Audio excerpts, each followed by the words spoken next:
강력한 비바람을 동반한 허리케인 베릴이 8일 오전 텍사스주를 강타해 2명이 사망하고 150만 가구가 정전되는 피해가 발생했습니다.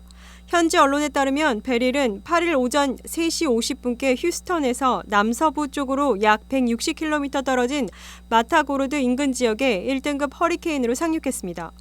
허리케인 1등급은 허리케인 5개 등급 중에서 가장 낮은 등급으로 베릴은 이후 오전 10시께는 열대성 폭우로 위력이 약화됐습니다. 그러나 최고 시속이 150km에 달하는 강력한 폭풍과 함께 폭우를 동반해 피해를 키웠습니다. 휴스턴 센터포인트 에너지에 따르면 휴스턴 인근 지역을 중심으로 약 150만 가구의 전기 공급이 중단됐습니다. 텍사스 걸프 연안에는 허리케인 경보와 폭풍 해일 경보 등이 발령됐고 토네이도 주의보도 내려졌습니다.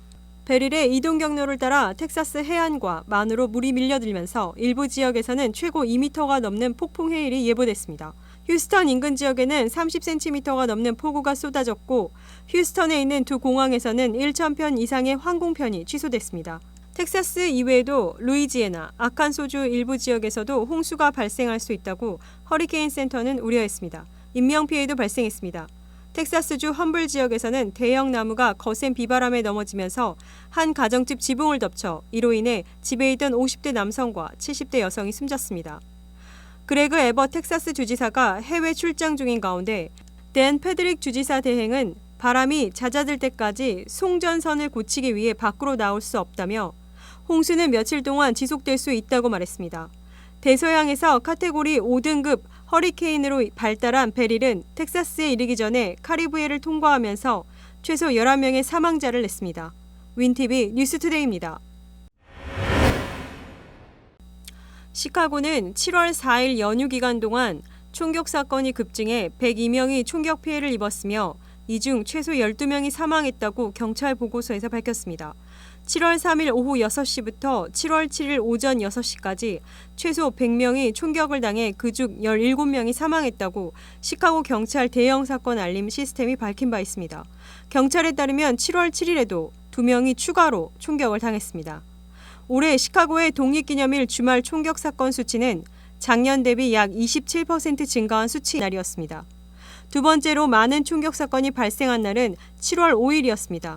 전문가들은 무더위가 불편함과 공격성을 높일 수 있으며 이는 아이들이 학교를 쉬고 더 많은 사람들이 야외로 나오는 시기에 폭력의 잠재적 촉매제가 될 수 있다고 지적했습니다.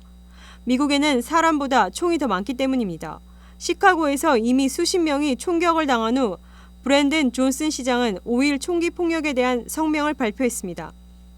존슨은 성명에서 독립기념일에 벌어진 총격 사건들로 인해 우리의 도시는 슬픔에 잠겼고 우리는 이러한 사건으로 영향을 받은 가족과 지역 사회에 깊은 애도를 표한다고 말했습니다. 시카고시는 모든 주민과 방문객의 안전을 보장하기 위해 최선을 다하고 있다. 시는 경찰관들의 휴무를 취소해 최대한의 존재감을 드러내고 신속한 사건 대응을 보장했으며 지역사회 지원을 위한 긴급서비스 지원센터를 가동할 것이라고 존슨 시장은 밝혔습니다. 그러나 이러한 노력에도 불구하고 총격 사건은 끝나지 않았습니다. 주말 동안 사망한 사람 중 1명은 8세 소년으로 2명의 5세 아동과 함께 총에 맞았다고 시카고 경찰은 밝혔습니다. 경찰에 따르면 주말 동안 총격을 당한 사람들 중에는 15세에서 16세 청소년들도 다수 포함되어 있습니다. 또 다른 사건에서는 18세에서 74세 사이의 8명이 총격을 당했고 별도의 사건에서는 15세에서 40세 사이에 7명이 총격을 당했으며 그중 40세 남성이 사망했다고 경찰은 밝혔습니다. 전반적으로 시카고는 2023년에 617건의 살인사건을 보고했는데 시카고 경찰 데이터에 따르면 그의 살인사건 수는 전년도 709명에 비해 13% 감소했습니다. 윈TV 뉴스투데이입니다. 워싱턴주에 거주하는 서류 미비 이민자들에게 소셜 시큐리티 번호 없이도 부동산 에이전트 등 전문 직종 면허를 취득할 수 있도록 허용한 새 주법이 7월 1일 발효됐습니다.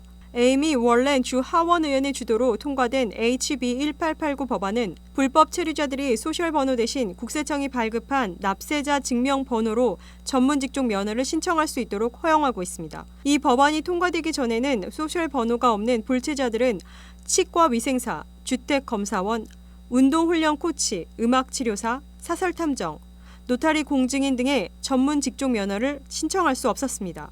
이 법은 신분 노출이 두려워 전문 직종 면허 신청을 꺼리는 불체자들을 위해 면허 발급 기관들로 하여금 신청자들의 납세자 증명번호를 소셜 시큐리티 번호와 마찬가지로 공개하지 못하도록 규정하고 있습니다. 윈TV 뉴스투데이입니다. 주요 자동차 업체들이 고금리와 높은 차량 가격, 향후 경제에 대한 불확실성 등의 여파 속에 2분기의 대체로 더딘 성장세를 보인 것으로 나타났습니다.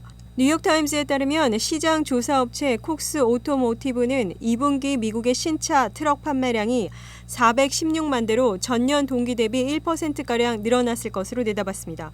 이는 1분기 판매 증가율 5%보다 둔화한 것입니다.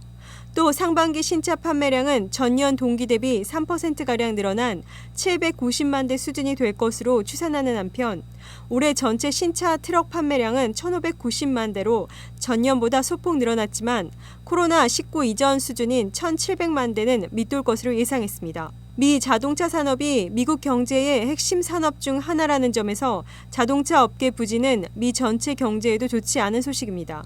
5월 신차 평균 가격은 48,389달러로 2022년 말 5만 달러 기록에 다시 근접했다는 게 콕스 설명입니다. 또 고금리가 장기화하는 가운데 지난달 신차 대출에 적용된 평균 금리가 10%로 24년 만에 최고를 찍었다는 것입니다. 콕스의 수석 이코노미스트 조너선 스모크는 성장세 둔화가 연말까지 이어질 것으로 보면서 시장이 불확실성으로 요동치고 있다. 상반기 판매 속도를 유지하지 못할 가능성이 있지만 매출이 무너지지는 않을 것이라고 말했습니다. 제너럴 모터스는 2분기 미국 내 차량 및 소형 트럭 판매량이 69만 6천여 대를 기록, 전년 동기 대비 0.6% 성장했다고 이날 밝혔습니다. 다만 GM 측은 2020년 4분기 이후 최고의 분기 실적이라면서 전기차 판매는 전년 동기 대비 40%가량 늘어나 2만 2천 대에 근접했다고 설명했습니다. GM의 상반기 판매량은 130만 대로 전년 동기 대비로는 소폭 줄어들었습니다. 토요타는 2분기 미국에서 전년 동기 대비 9% 늘어난 62만 1천여 대를 판매했습니다. 다만 이 역시 1분기 성장률 20%에 못 미쳤습니다. 현대차의 상반기 판매량은 전년 동기 대비 1.2% 늘어난 39만 9,523대, 기아의 상반기 판매는 2%가량 줄어든 38만 6,460대였습니다. 테슬라는 시장 예상치를 웃도는 2분기 세계 시장 인도 실적 44만 3,956대를 발표한 뒤 주가가 급등했지만 이는 전년 동기 대비 4.8% 감소하는 등 두 개 분기 연속 전년 대비 인도량이 감소했습니다. 테슬라가 미국 시장 매출을 별도로 공개하진 않았지만 콕스 측은 2분기 매출이 전년 동기 대비 16% 하락한 17만 5천 대로 추산했습니다. GM, 혼다 등이 전기차 신모델을 출시하면서 올해 미국 전기차 시장에서 테슬라의 점유율은 50%를 하회할 것이라는 관측도 나옵니다. 윈TV 뉴스투데이입니다. 중국 동영상 플랫폼 틱톡이 미국에서 강제 매각 위험에 직면하면서 틱톡을 홍보 수단으로 활용해온 광고업계에도 대책을 준비하는 등 상황을 주시하고 있습니다. 파이낸셜 타임즈는 틱톡의 최대 광고주들을 대표하는 대행사들이 내년에 미국 광고 시장에서 틱톡이 사라지는 상황에 대비해 비상대책을 마련하고 있다면서 이같이 보도했습니다.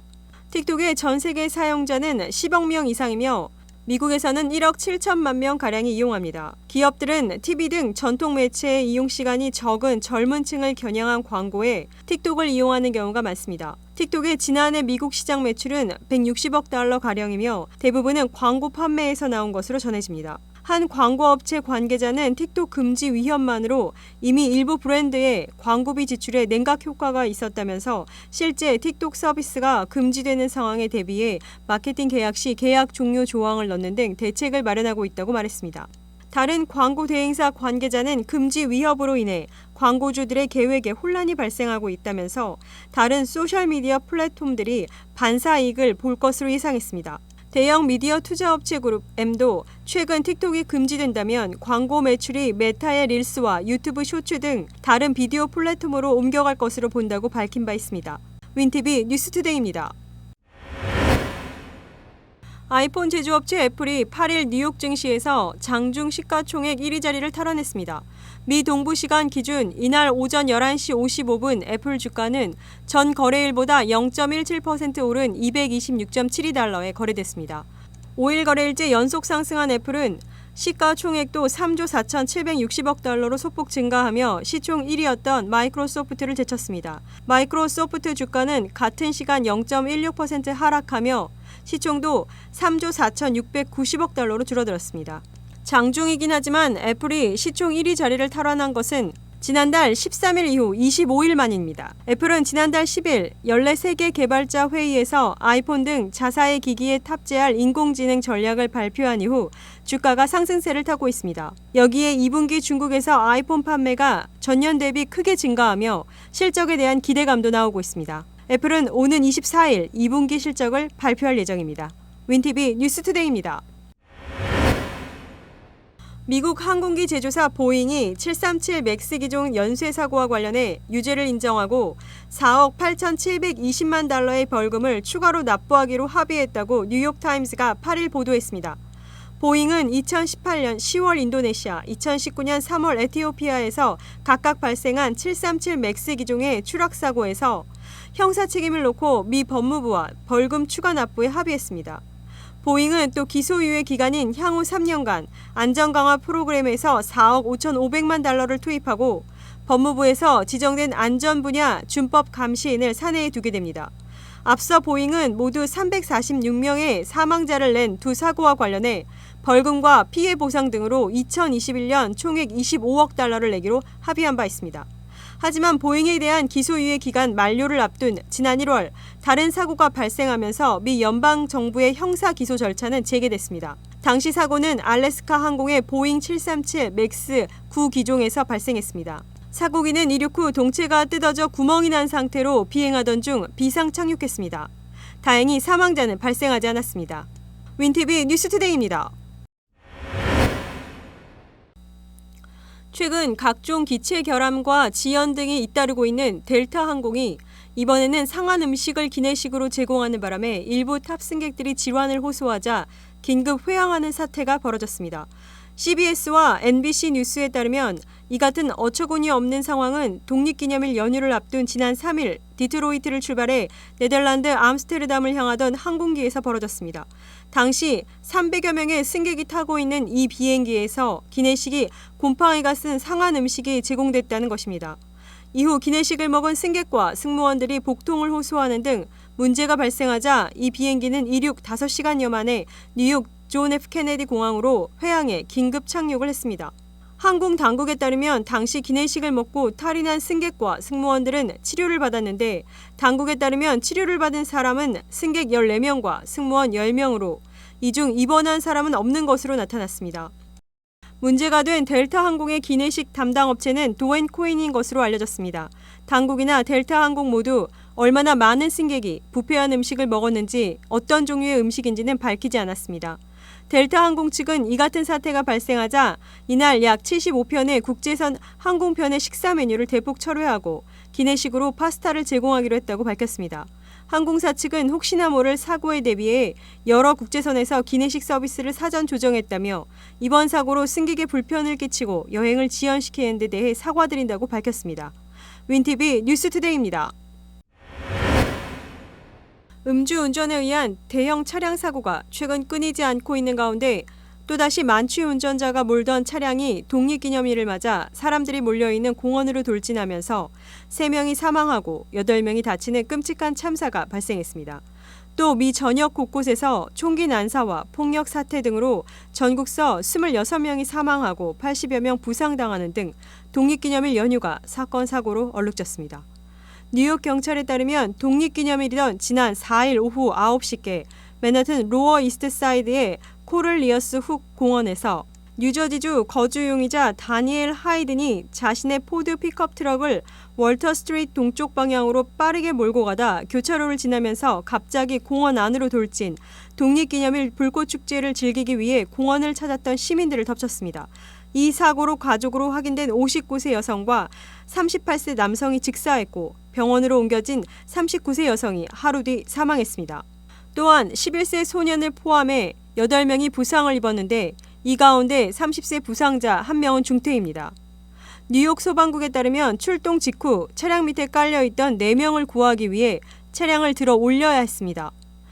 NYPD는 5일 용의자는 한때 약물남용센터에서 일한 경력이 있는 약물남용 상담사라며 용의자는 차량 과실치사 및 과실치상, 음주운전, 무면허 운전 등의 혐의로 기소됐다고 밝혔습니다. 미 부유층이 찾는 휴양지 중 하나인 뉴욕주 롱아일랜드 햄턴에서 김치와 치즈가 주 재료로 들어간 크루아상이 인기를 끌고 있습니다. 7일 월스트리트저널은 본격적인 휴가철로 접어들며 햄턴의 식품 물가가 크게 오르고 있는 한편 이른바 김치 치즈 크루아상이 부유층의 별미가 됐다고 전했습니다. 이 제과점은 크루아상을 $8 50센트에 팔고 있으며 마치 핸드백을 연상시킬 정도의 고급스러운 포장지에 담아 파는 형식이라고 월스트리트저널은 덧붙였습니다. 윈티비 뉴스투데이입니다.